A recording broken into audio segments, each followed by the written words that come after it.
Hello everybody, Joey Ickes, bloggingtheboys.com here. We're going to go on the chalkboard a little bit today. We're going to talk a little bit about Cover 3. It's a coverage we're going to see from the Cowboys pretty regularly in the 2013 season under their new defensive coordinator, Monty Kiffin. So here I've got on the whiteboard, I've got the Dallas Cowboys defense in a 4-3 over front, playing against an offense and regular base personnel.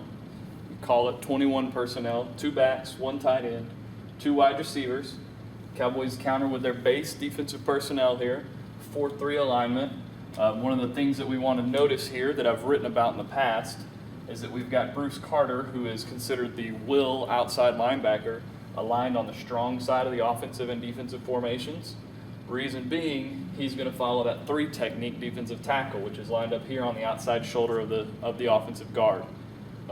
In the over front, that under tackle or that 3 technique goes to the strong side, and he's followed by number 54, who's Bruce Carter.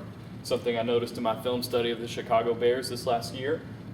So I think it's something that's going to carry over here with the Cowboys as well. So we've got a line in our base formation. One thing that you'll notice that's a little bit different than what you'll normally see in the Cowboys alignment is we do have our cornerbacks playing off coverage or playing in an off alignment. They're going to be aligned about 7 yards off the line of scrimmage. The reason for that is that's considered the man coverage alignment. That's off man alignment.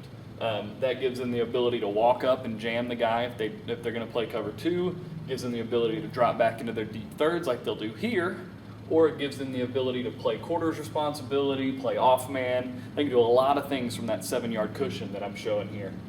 So we've also got our 2 deep safeties aligned. So as we get ready to take a look at the movement that's going to go on here, one thing that you'll know about Cover 3 is it's a single high safety alignment. So in order for us to get from this 2 high safety to a single high safety, we've got to walk 1 safety to the deep middle of the field and bring 1 safety down into the box. One of the advantages of Cover 3 is I bring Barry Church down into the box pre-snap, is it allows us to have 8 men in the box to stop the run. The Cowboys are going to run into teams this year that are going to want to run the ball at them because they're going to want to play 2 deep safeties most of the game. So if they keep 2 deep, they've got 7 in the box. So you've got 7 offensive guys or 7 defensive men in the box, 6 offensive linemen, and a fullback in the box. So in order to gain an advantage numerically, you've got to walk a safety down into the box to be able to counteract those 7 men. You've got to have a numerical advantage in order to be able to stop the run. You get guys running to the strong side. You get the power scheme with the offensive guard pulling around. You run into numerical problems there. It can create all kinds of issues for you. So you want to be able to walk a guy up into the box to be able to help stop the run if you can't get it done with your front 7. So you walk Barry Church into the box, and at the same time you walk Matt Johnson, your starting free safety, over the top. So that gives you now a single high safety alignment. And so once the ball is snapped, what we're going to see Brandon Carr and Morris Claiborne, our cornerbacks, take a zone drop into their deep thirds. They're going to use zone technique. That means their butt's going to go to the sidelines. So they're going to keep themselves eyes inside. They're going to keep themselves outside of the wide receiver. They're going to shadow any outside release. So if this wide receiver gets outside this way, Brandon Carr's going to shadow that and stay outside of him. So what he doesn't want to do is he doesn't want to let somebody get between him and the sideline here. That's trouble. What we want to do is we want to stay outside of him, and we want to try to funnel everything back inside. We don't want anything to get out here on the sideline because then he's on an island all by himself. That's not what you want in zone coverage. So we've got Morris Claiborne and Brandon Carr, zone technique, butt to the sideline. You got Matt Johnson here taking his drop to the deep middle of the field. He's the top of the defense, so he can't react to anything intermediate, underneath, anything like that. He's got to stay over the top. One thing we'll talk about later on is a route combination teams will try to use to attack Cover 3, where they'll run a dig route or a deep in route here across the front of the defense. You do that, and then you run a post route back here. If this safety runs down on the dig route, this guy's going to be wide open. It's time to strike up the band for a touchdown. But anyways, we get back to the coverage here. Matt Johnson's going to stay deep. He's going to play the top of the defense. He's going to respond to any vertical threat up through the middle of the field, and he's going to play the single high safety. We've talked about it. It's talked about a lot in Cover 1 and Cover 3, what that single high safety's got to do. He's got to be able to get out of the middle of the field, play off the seam, play out here on any balls that go deep, and he's got to support these two guys on the outside. Underneath, we got a 4-man rush. This is a 7-man coverage, so we got a 4-man rush. You can do all kinds of different games if you want to do them here. You can rush straight up the field. You can do however you want to do it. You can do all kinds of games, but it's a 4-man rush, 7-man coverage. So because you got 7 in coverage, it's a 4 under, 3 deep coverage. So you're going to have Justin Durant, who's your Sam linebacker, here playing on the weak side because of the alignment with the under and over fronts. You've got him who's going to drop to the curl flat. What that curl flat means, and really it's going to go out about this way, what that curl flat means is that he's going to drop to the curl zone, which is a term you'll see in Monty Kiffin's playbook that Cody did such a great job breaking down. You're going to see him drop to that curl area, but then if you have a running back that runs out to the flat, his job is to make sure he never gets beat out to the flat. Because again, with the cornerback dropping deep, he's the only line of defense out there in the flat.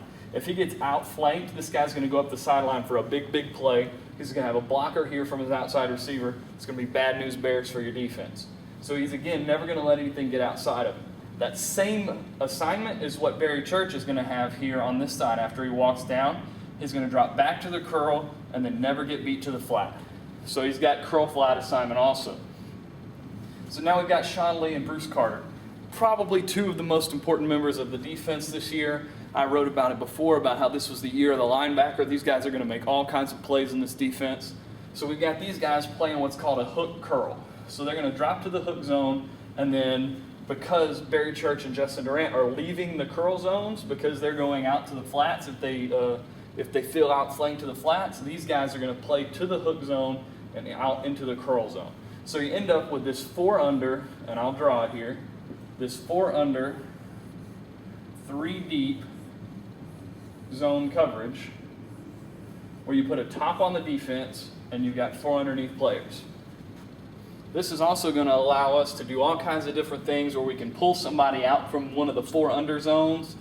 We can bring those guys on pressure, run zone dogs, zone blitzes, things like that. Really allows us to get 8 men in the box, still have a good top on the defense, although it's not quite as solid of a top as having the 2 safeties up there, because there are, as you see here, there's seams in this defense that your offenses are going to try to attack.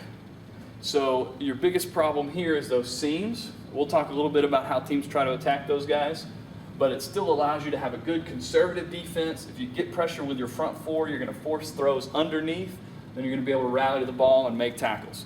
It's also going to allow you to see the ball and make plays. This is actually the coverage that the Cowboys were in when Brandon Carr intercepted Ben Roethlisberger in overtime in 2012 on a pass thrown to Mike Wallace.